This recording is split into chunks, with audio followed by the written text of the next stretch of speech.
आज प्रशिक्षण सत्र का 33वां दिन है और पिछले 32 दिनों में मैंने आपको बहुत सारा प्रशिक्षण दिया है, बहुत सारी बातें बताई हैं। आज हम बताने जा रहे हैं कि यदि प्रभार आपको नहीं मिले तो क्या आप काम प्रारंभ कर सकते हैं। बिना प्रभार के भी आप कार्य को प्रारंभ कर सकते हैं, इसका भी तरीका है। अब मान लें कि कोई वार्ड सदस्य जो पराजित हो गए, आपको आज तक कार्यभार नहीं सौंपे, प्रभार अपना नहीं दिए और 6 महीना साल भर अगर नहीं देंगे तो क्या आपके वार्ड में कार्य बाधित रहेगा? ऐसा नहीं हो सकता है। आप बिना प्रभार लिए हुए भी नए सिरे से कार्य प्रारंभ कर सकते हैं। कैसे करेंगे? तो अब थोड़ा सा आपको बुद्धिमानी बरतनी होगी, थोड़ा धैर्य रखना होगा, थोड़ा साहस रखना होगा। बहुत सारे लोग बहुत सारी प्रकार की बात करते हैं। कोई कहेगा कुत्ता कान लेकर भाग गया, कोई कहेगा कौआ कान लेकर भाग गया। अब कौआ के पीछे पड़िएगा कि कुत्ता के पीछे पड़िएगा? आपको अपने काम पर ध्यान देना है बस। सबसे पहले आप करें क्या? तो जब प्रभार नहीं मिल रहा हो और आपको काम शुरू करना है, पैसा आने की स्थिति में है, तो आप सबसे पहले अपने लेटर पैड पर एक लिखित सूचना प्रखंड पंचायती राज पदाधिकारी के नाम से आवेदन पत्र के साथ उनको दे दीजिए और उसमें लिख दीजिए कि महोदय, आज तक हम फलाने वार्ड संख्या इतना और ग्राम पंचायत राज फलाने में अभी तक आज की तारीख तक हमको प्रभार नहीं सौंपा गया है।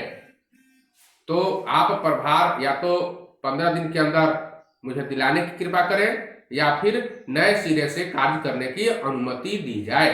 आप इसको लिखते हुए उनको रिसीव करा लेंगे, एक प्रति दे देंगे, पावती ले लेंगे। देखिए, एक नियम होता है कानून में, संविधान में एक नियम है, एक तारीख निश्चित की गई है, एक दिन निश्चित किया गया है कि इतना दिन के अंदर आपके पत्र लिखने के एक निश्चित दिन के अंदर अगर पदाधिकारी उस पर एक्शन नहीं लेता है तो वह उसकी स्वीकृति मान ली जाती है। मतलब आपने तो उनसे लिखा कि हमको नए सिरे से कार्य करने की अनुमति दी जाए, अब वो आपको 15 दिन, 20 दिन, 1 महीना कोई चिट्ठी नहीं लिखा, मतलब न आपको मना किया और न आपको अधिकार दिया। तो जब मना भी नहीं करे, अधिकार भी नहीं दे, तो वह उसकी स्वीकृति मान लिया जाता है और मान लिया जाता है कि उसने चुपचाप मूक सहमति आपको दे दिया है। इसलिए आपको घबराने की बात नहीं है। आप उनको रिसीविंग दे दीजिए, आवेदन पत्र, और रिसीविंग ले लीजिए। अब क्या करना है आपको? तो अब आकर आप वार्ड सभा बुलाइए और वार्ड सभा में यह प्रस्ताव पारित कराइए कि आज की तारीख तक इस वार्ड के जो पुराने पराजित या भूतपूर्व वार्ड सदस्य रहे हैं, उन्होंने अभी तक प्रभार नहीं सौंपा है और कार्य करना है नए सिरे से। तो इसके लिए वार्ड सभा नए सिरे से कार्य करने की सहमति प्रदान करती है और सारे लोगों का जब हस्ताक्षर रहेगा तो चूंकि अब आप नया काम नहीं कर रहे हैं, अब ये आपके वार्ड के सारे लोग काम करने के लिए आपको अनुमति दे रहे हैं, तो पदाधिकारी को तो देना ही पड़ेगा। अब उसकी भी एक प्रति, उसके रजिस्टर की और इस प्रस्ताव की छाया प्रति लगा लीजिए और उस आवेदन पत्र के साथ लगाकर आपको प्रखंड पंचायती राज पदाधिकारी को दे देना है, एक प्रति जिला पंचायती राज पदाधिकारी को दे देना है। अब आप तैयार हो गए। अब आप क्या करेंगे? तो अब नया जो आपका वार्ड सचिव है और आप अध्यक्ष हैं, तो दोनों आदमी मिलकर बगल के किसी भी बैंक में, निकटतम बैंक में आप खाता खुलवा लीजिए। नया खाता खुलवाइए, पुराना खाता का काम खत्म हो गया, अब नया खाता खुलवा लीजिए और उस नए खाते के छाया प्रति को फिर से लेटर के साथ लगाकर और वार्ड क्रियान्वयन सह प्रबंधन समिति की बैठक करके उसमें यह पारित करके और पंचायत सचिव को आप हस्तगत करा दीजिए कि हमारे वार्ड क्रियान्वयन सह प्रबंधन समिति का नया खाता खुल चुका है, खाता नंबर इतना है, इसके लिए वार्ड सभा की सहमति ले ली गई है, आज तक हमें प्रभार नहीं मिला है, इसलिए अब नए खाते में ही आने वाला जो राशि है उसको हस्तांतरित करने की कृपा की जाए और इसको लिखते हुए पंचायत सचिव को आप रिसीव करा दीजिए। अब आप तैयार हो गए काम करने के लिए।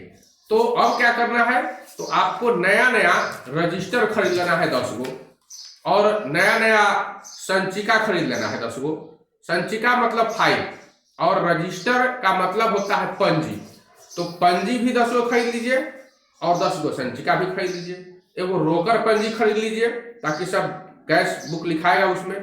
उसके बाद इन सारी चीजों का वाउचर बनवा लीजिए।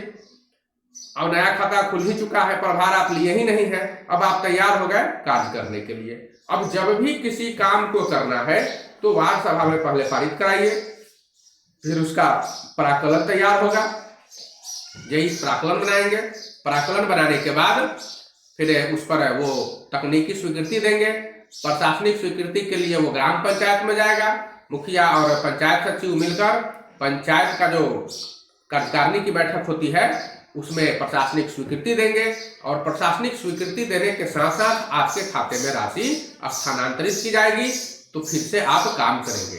अब आप काम करने के लिए पूरी तरह से तैयार हो गए, लेकिन अब तो आप नया सिरे से काम शुरू कर दिए।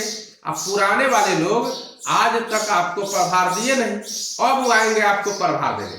जब आप काम शुरू कर दीजिएगा तो वो आएंगे आपको प्रभार देने। तो प्रभार मत लीजिए आप। अब आप अपनी गर्दन मत फंसाइए। जब बिना प्रभार के आपने काम प्रारंभ कर दिया तो अब आपको प्रभार लेने की कोई जरूरत नहीं है। अब आप काम शुरू कर दीजिए। अब समझे वो, समझे उनका काम, FIR होगी तो उन पर होगी। अब इससे आपको कोई लेना देना नहीं है।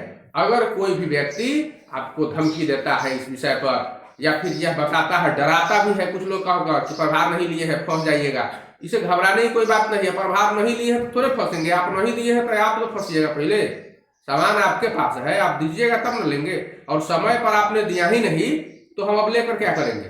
भूख मेरी खत्म हो गई तो अब आप खाना लेकर आए हैं मेरे सामने, अब हम खाकर क्या करेंगे। इसलिए अब प्रभार लेने की आवश्यकता नहीं है। उनको अगर नहीं होगा तो पंचायत सचिव को प्रभार दे दें। आप क्यों लीजिएगा, पंचायत सचिव समझेंगे। तो इस तरह से आप बच सकते हैं, नया काम भी कर सकते हैं, बिना प्रभार लिए काम कर सकते हैं, और इसके लिए कोई आपको नहीं फंसा सकता है। दुनिया की कोई ताकत आपको नहीं फंसा सकते हैं, याद रखिएगा।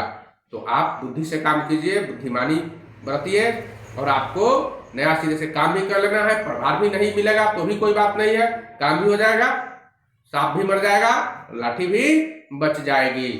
ठीक है, तो इसके बाद हम लोग अगले दिन रहेंगे।